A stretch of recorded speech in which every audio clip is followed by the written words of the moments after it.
Good morning. Thank you for being with us this morning on THV 11, streaming on THV 11 Plus. Hayden has the day off. I'm Karen Fuller, and let's go to meteorologist Tracy Bean and now Ashley King joining us to get you caught up on traffic, if there is any, on this Friday. Not we yet. hope it's light. Yeah, hopefully not. It's Friday. It's supposed to be light, right? Friday, Yes, and we want also light one of traffic. the last weekends before school starts for a lot of people. So maybe they're taking the day off and Trying to get have your life some fun. together. Supplies, Well, all waiting the for things- tax-free weekend. That's right, yeah. Yeah, all the things we've been trying to do all summer to get our lives together, and it's all come down to this. It's always waiting. the end of the deadline.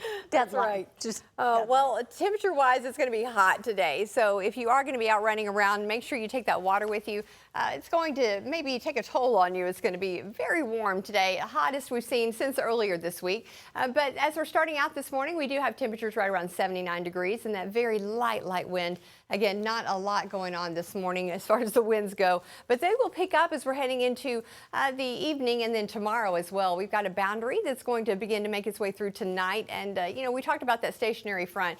Lifting is a warm front, and that's what's given us all that heat today. But then back behind, we're going to see this front come through tonight, and that could give some storms mainly to north and northeast Arkansas. But we're finally going to start to see a bit of relief as we're heading into the weekend. That might last a little bit with lower humidity, but we're going to have a surge of that heat today. So it's going to be hot and humid, but I've got a beautiful weekend forecast for you we'll talk about here in just a couple of minutes. But for now, we'll check out traffic and see how it's doing this morning. Traffic still looks good right now. It's super early, 6:01, and we're not seeing any issues on the road. So yeah, as you can see right here, there's just a few cars that are out. If we look at our live traffic map, we're seeing all green right now. So that's a good sign. If we have any accidents, of course, we'll let you know. But for now, things are looking great. We'll get another check coming up.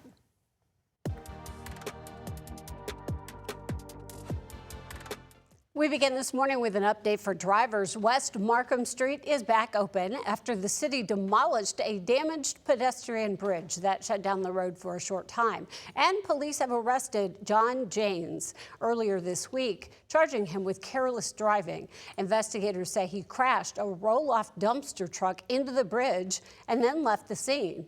Engineers later determined the bridge could not be repaired, so crews demolished it this week, and now the road is back open again. City leaders say they are looking at options to replace the pedestrian bridge.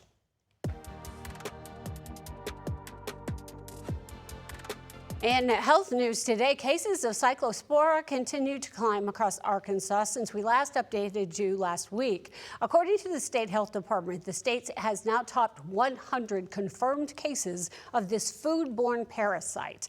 Most are in northwest Arkansas, including Benton and Washington counties. Health officials do confirm a handful of cases in central Arkansas, but say the numbers remain relatively low. Local doctors are reinforcing the same advice as federal health officials, urging people to take steps to protect themselves from this parasite. If you're buying produce at your grocery store and you're cleaning it yourself, you have less control over the situation if you're going to a restaurant and you're depending upon other people to wash the lettuce for you.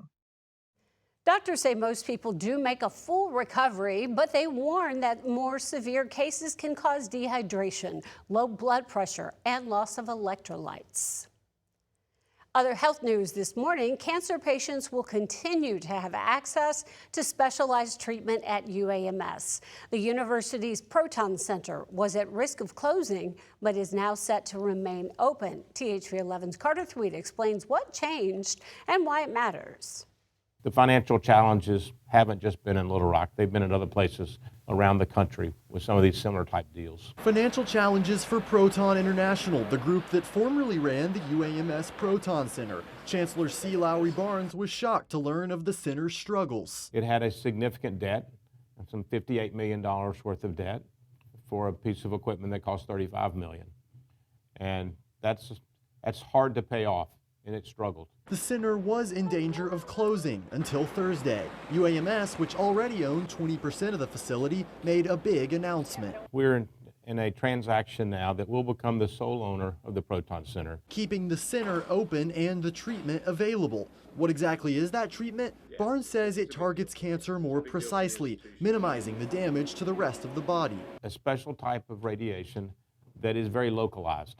So if you're treating a tumor the size of a pea, you don't have to treat something the size of a softball around it. Barnes says this is a win for the entire state. Arkansans now have the most advanced radiation treatment available right here in their state, just like we've had for a few years, but now they know we have it going forward.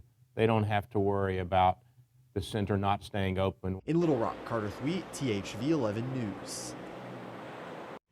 By the way, Baptist Health and Arkansas Children's also previously held small ownership stakes in the Proton Center. Under the new agreement, both health systems will give up their shares to make UAMS the sole owner. Central Arkansas seeing more people working than before. New federal data shows the Little Rock Metro is reaching record employment levels with more than 385,000 people now working and the regional labor force topping 400,000 for the first time. Recent rankings from LinkedIn, Forbes, and Livability have highlighted Little Rock for its job growth, affordability, and quality of life. Arkansas Transportation Department is launching a new way to keep people informed about projects going on across the state. RDOT's new podcast called On the Dot will feature conversations with department leaders and other guests about transportation work and decisions affecting Arkansans. The department says the podcast is part of its effort to improve transparency and communication with the public. A new chapter is beginning for veterinary education at Arkansas State University. The school will welcome its first class of veterinary medicine students next month. The newly built 56,000 square foot facility was designed for hands-on training. University leaders say the program has been more than a decade in the making and will help meet the state's need for more veterinarians. The first class will start August 12th. A ribbon-cutting ceremony is set for August 11th. And of course, ASU joins the Lyon College of School of Veterinary Medicine being built in Cabot. President Trump is facing a showdown over his Attorney General pick, threatening to withdraw the nomination rather than agree to the demands of two Republican senators. CBS correspondent Jared Hill explains. A rare standoff between President Trump and two members of his own party has the president weighing whether to pull the nomination of his pick for Attorney General, Todd Blanche. The president's getting bad advice. He should listen to Blanche and others. Senators Tom Tillis and John Cornyn are blocking the confirmation of Blanche, who previously served as Trump's personal attorney, over parts of a settlement between the president and the IRS after Trump's tax returns were leaked. At issue for the senators, a provision giving the president and his family immunity from future IRS tax audits, and a $1.8 billion so-called anti-weaponization fund to compensate people the Trump administration says were unfairly targeted by the Department of Justice, including people who stormed the Capitol on January 6th. The weaponization fund is dead. It's not moving forward. That was Blanche at his confirmation hearing, but Tillis and Cornyn have been pushing for assurance in writing. They need to put that in writing so it's enforceable, and so far they have been unwilling to do that. On social media, President Trump praised Blanche and wrote, "I have no objection to temporarily withdrawing Todd's name and putting him back after Cornyn and Tillis are out of office." Both are lame duck lawmakers. Cornyn lost his primary to a Trump-backed candidate. Tillis isn't running again. Jared Hill, CBS News.